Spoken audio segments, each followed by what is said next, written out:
Que dit la neuroscience sur le café? J'ai un gros chapitre à réviser, donc je prends un café avant.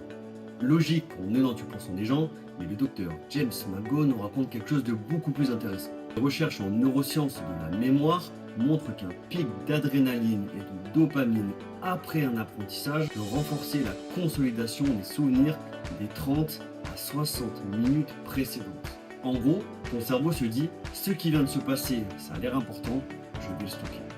Le neuroscientifique James McGowan, immense référence sur la mémoire, a montré que lorsqu'un événement déclenche un état physiologique plus intense après un apprentissage, les souvenirs récents peuvent être consolidés plus fortement.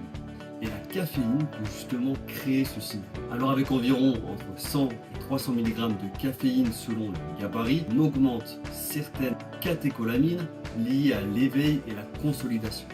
Certaines études suggèrent que prendre la caféine après avoir appris plutôt qu'avant peut améliorer la rétention du matériel appris de 30 à 40%. Chez Facile, on adore ce genre d'astuces contre-intuitives. L'idée n'est pas de tout appliquer, c'est impossible.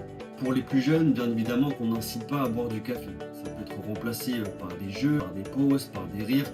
Tout signal positif pour le cerveau. Sachez aussi que Facile dispose d'une helpline gratuite 7 jours sur 7 pour tous les étudiants. Contactez-nous pour en profiter ou pour un premier cours offert et sans engagement. On est disponible dans toute la Suisse romande. On vous aide à tout niveau jusque dans les meilleures universités du pays. Merci à tous et à bientôt.